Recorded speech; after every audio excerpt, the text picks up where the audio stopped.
beginning of the 14th century then, as the spirit of freedom and fairness continued its progress through England, all of the institutions which would produce the tensions between Britain and the continental countries of Europe were in place. The king or queen on the throne of England, with its parliament and its, albeit at this stage only rudimentary, system of representative government, making the king and his people all subject to the same common law, agreed by both the people and parliament, and on the continent of Europe, the Pope on his throne in Rome, believing in Charlemagne's model of government, demanding allegiance from all the vassal kings of all the little countries of Europe, and expecting England to behave as if they were one of those vassal nations. Two very different and distinct styles of government were beginning to emerge. On the one hand, Alfred the Great's vision of as many people as possible being involved and taking responsibility, a system of government flowing out of the principles of the original British Celtic Church, and a system which the British people had decided to adopt as central to their way of life. And on the other hand, on the continent of Europe, government as designed by Charlemagne and the Pope, the autocracy of compulsory obedience or death. At the beginning of the 14th century, the headquarters of the Roman Church was moved from Rome to Avignon in southern France, and a brand new papal palace was built to satisfy the growing egos of the newer popes. In fact, such was the competitiveness between the cardinals that at one stage in the middle of the 14th century there were two popes, one in Avignon and the other in Rome. Eventually it would be to Rome that the papacy returned in 1377. In those days the Roman Catholic Church taught that you could buy forgiveness from God for your sins by the purchase of an indulgence. It was a very good money spinner. But a number of Christian ministers in England were beginning to become increasingly uncomfortable about Rome's exploitation of the uneducated and the illiterate, for whom a belief in God and the practice of Christian worship had become a part of their daily and weekly routine. In those days, attendance at church on Sundays, a day of rest, was a compulsory duty of every citizen. And the church pulpit was the channel the government used to tell people what was expected of them, the equivalent of the modern newspaper, television or radio broadcast. By the middle of the 14th century, this little village church would already have been serving its local population for well over 300 years. This is a Norman church with its typical Norman arch separating the chancel from the nave.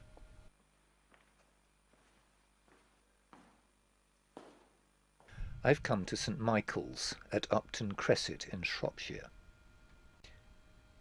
In these days, of course, the average Englishman couldn't read or write, and the Bible was written in Latin anyway. Churchmen could claim the authority of the Bible for all sorts of things, and the abuses and fabrications continued to mount up. There was a wholesome simplicity about people.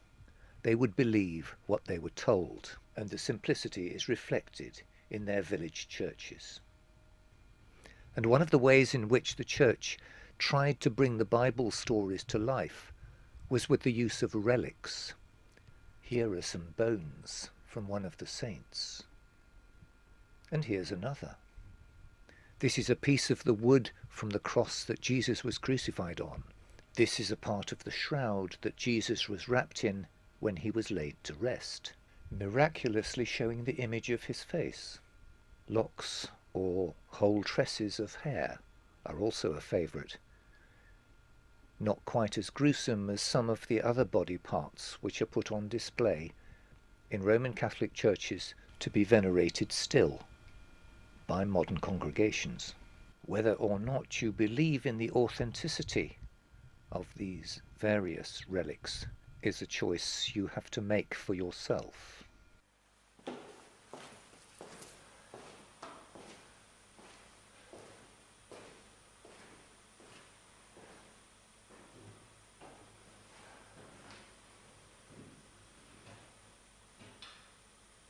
Our own Stone of Destiny, Jacob's Pillow, that has featured strongly in this story so far, is one such relic.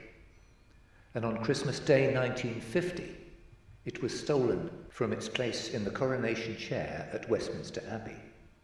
Listen to the mixture of outrage and sadness expressed by the Dean of Westminster as he appealed for the return of the stolen stone. This precious relic, encased in the chair made for it by King Edward I, and not least the symbol of the Scottish descent throughout the British Commonwealth and Empire, it is unbelievable that anyone would destroy it. And if you have any idea where it may be, let the police know, or let me know. I will go to the ends of the earth to fetch it back.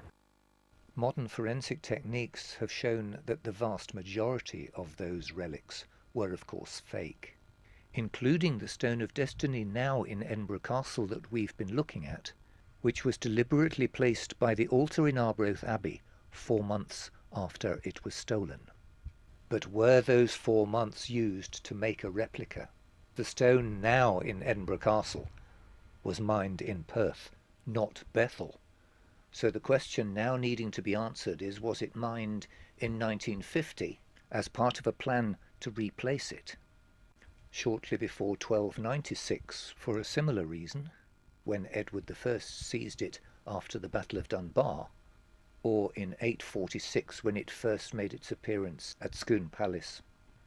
An exhaustive study of the coronation chair and Stone of Scone by Warwick Rodwell, published in 2013 to celebrate the 60th anniversary of the coronation of Queen Elizabeth II, with a foreword by the Dean of Westminster, the Very Reverend Dr. John Hall, comes to the conclusion, disappointing for many, that there is no credible connection to link the stone with Ireland.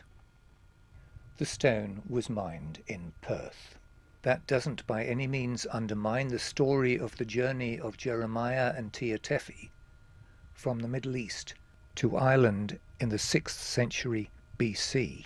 The story of the Stone of Scone merely confirms the enthusiasm of the Church in the Dark Ages to use relics to bring biblical stories to life for their congregations. Nor does it detract from the credibility of the Stone of Scone to have existed as a coronation chair in Scotland from the 9th century AD, brought from Scone in 1296 by Edward I after the Battle of Dunbar. The authenticity of that stone is not in question either. And that's all that needs to be said about relics in general and the Stone of Scone in particular. Now we'll return our thoughts to the middle of the 14th century, when a cleric called John Wycliffe, an Oxford scholar, who was disturbed by these sorts of abuses which he could see as part of the teachings of the Roman Church, founded a movement which became known as the Lollards. And with his colleagues, Wycliffe published the first complete translation into English of the Bible. Of course, not that many people could read, and the only opportunity they had to read the Bible in their own language was the 9th century English of the 3 chapters of Exodus, which Alfred the Great had made available himself. Otherwise they had to be able to both read and understand the Church's language of Latin. And Wycliffe's Bible and teaching inspired a new freedom and a new confidence in the working men and women of England, a freedom which the established Roman Church would regard as heresy, and many of the new dissenters gave their lives when they were burnt at the stake for their beliefs. Wycliffe regarded the scriptures as the only reliable guide to the truth about God.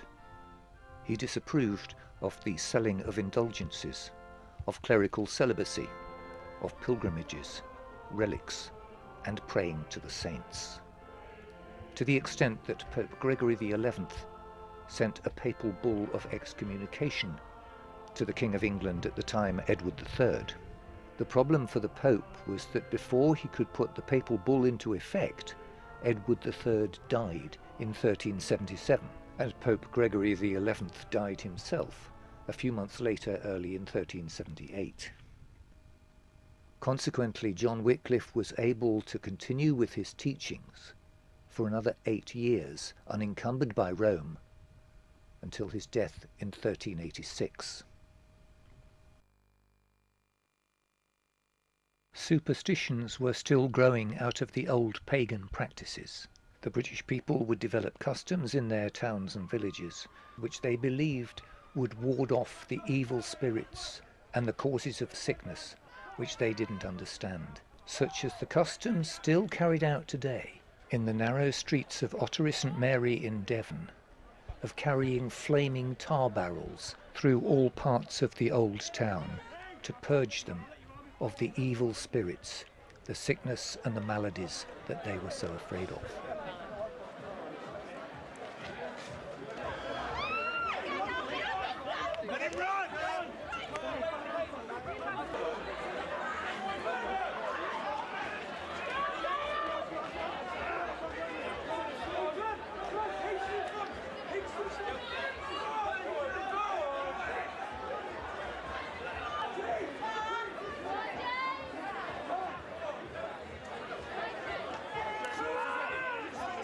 Scenes almost exactly like this have been seen in Ottery St Mary for over 600 years. But in spite of all such efforts to ward off these evil spirits, in the middle of the 14th century, a Black Death swept across Europe, which cut down a third of the population.